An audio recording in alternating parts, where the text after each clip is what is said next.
Okay, in this video we'll go through the solutions to short answer homework sheet 2.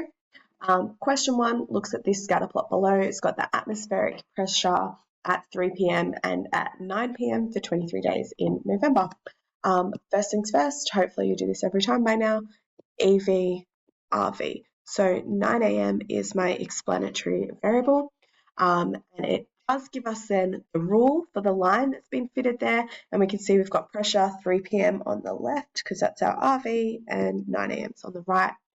It wants us to interpret the intercept of this least squares regression line in terms of the atmospheric pressure in the weather station at 9 a.m. and 3 p.m.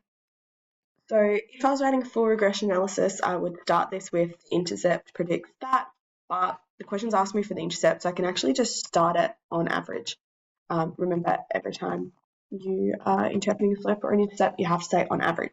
So on average, then I'm got to interpret the intercept. The intercept in this case, remember, is my A value, which is 111.4.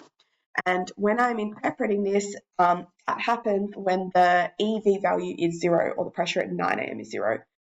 And I have to relate this back to the scenario. So on average, when the atmospheric pressure at 9 a.m. is 0 HPA, the atmospheric pressure at 3 p.m. will be 111.4 HPA. Couple of things, as I said, you have to make sure you say the words on average. You do have to mention the 0 of the EV and state your variable in words, and also have in there the units. So in this case, it's HPA for both variables, and then link what it is for the RV. Use the equation of the least squares line to predict the atmospheric pressure at 3 p.m. when the atmospheric pressure at 9 a.m. is 1,040. Is this prediction reliable? Pay attention to the marks here. This is worth 2 marks, so I would get 1 mark for actually finding the answer, and then 1 mark for answering, is it reliable? So if I'm finding the answer, then the 9 a.m. actual value is 1,040. So I'm going to put that into the rule. So I've got 111.4 plus 0.8894 times 1,040. And if I work this out, we get 1,036.376 as the answer. I could give this as, I will write out what's there though, 1,036.376. So I should write out the whole answer. I think though they would still allow you to just do 1,036, as that's 4 significant figures, and in the rule they used 4 significant figures, so then you're consistent in your answer. I then have to say though, is this prediction reliable or not? Now, 1,040 HPA at 9 a.m. would be extending my axis out here to then make the plot. So 1,040 is well outside the range of my original data. So is this prediction reliable? No, the prediction is not reliable. So the prediction is not reliable because it is outside the data set. So we're going to use that word extrapolation. So we'll say it is not reliable as it is extrapolation, or we have extrapolated the data. You actually don't need to add any more than just using that keyword of extrapolation. If you look at question 2, 2 weather indicators collected at a weather station are temperature and relative humidity. We see them on the scatter plot there. And again, temperature is our EV from here, and relative humidity is my RV. It says the coefficient of determination is 0.749. And so remember, that is my R squared value. And it wants me to find the correlation coefficient, R. Now, remember, R, therefore, is going to be the square root of that number. So it's going to be the square root of 0.749. However, if we look at this graph, we can see that we have a negative slope, which means I have a negative R value. So I want to make sure I don't forget that.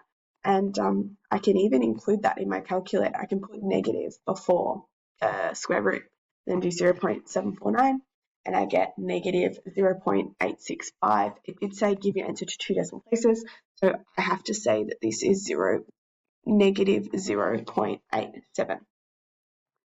What percentage of the variation in relative humidity is not explained by the variation in temperature? And give your answer to the nearest whole number. Remember, if we interpret our coefficient of determination, so 0.749, we would say that 75% is explained. So in order for me to actually answer that question, that's not correct because we want to know how much is not explained. To the nearest whole number, 25% is not explained. I just have to write 25%. I don't need to write anything more than that. They're only looking for the number to give the mark. The equation of the least squares line is relative humidity equals 136 minus 4.38 times temperature. Write down the response variable. We already said before that the response variable is relative humidity. I would need to write out the whole variable in words, so using the italicized part, that gets me the mark. And then I need to interpret the slope of the least squares line in terms of relative humidity and temperature. And this time it's been worth 2. Remember the slope here is this part in front of my EV, so negative 4.38. So like before, it's told me to just interpret the slope, so I'm just going to start this with on average. I then say for each 1 unit increase in my EV. In this scenario, the unit is degrees Celsius. I don't have the symbol, so I'm just going to write degrees Celsius, but you could just use like little circle C. 1 degree Celsius increase in temperature. The relative humidity, so my RV now, I then have to say increases or decreases. We've got a negative slope, our line was going down, so our relative humidity decreases by my slope value, which is 4.38. And I just write that as 4.38 number.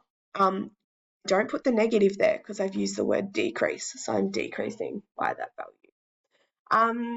This is worth 2 marks. You would definitely get a mark for having the on average part, having units would be included there, and the correct interpretation of the right value. There's lots of things you actually have to do.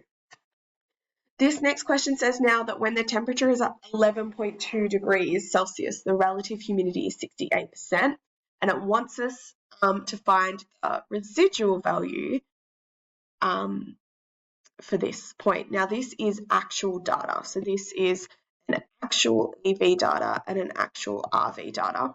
To find the residual, I actually have to get the predicted value. So I have to use the rule. So let's find the relative humidity. We said before that the rule is 136 minus 4.38 times the temperature. And for this scenario, the temperature is 11.2. So if I go calculate that,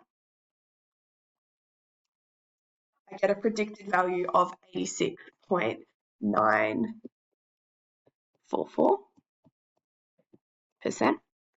That would be my first mark there, getting that predicted value, and I should keep all the decimal places because I'm not at my final answer yet. For me to find a residual, remember the formula for a residual is always the actual value minus the predicted value. So in this question, the actual percentage was 68%, and then I'm subtracting away 86.944%. And if I then find that, so just over 68 minus answer in my calculator, and I get negative 18.944. 1 decimal place, it is negative 18.9%. The question did ask me to round it, so I must round it, and that would be where my second mark is. So 1 mark for the prediction and 1 mark for the residual. We then have the residual plot shown below, and it asks us, does this residual plot support the assumption of linearity? If we look at this residual plot, there is no clear pattern in the residual plot, so that means it does support linearity, and I would have to just write that into a sentence. So I might write that, yes, the residual plot supports the assumption of linearity as there is no clear pattern in the residual plot. You could also say like there is no clear pattern in the residual plot, hence the association is linear, or hence it supports the assumption of linearity. I'm going to pause this here and I will record question 3 and 4 in a second video for us.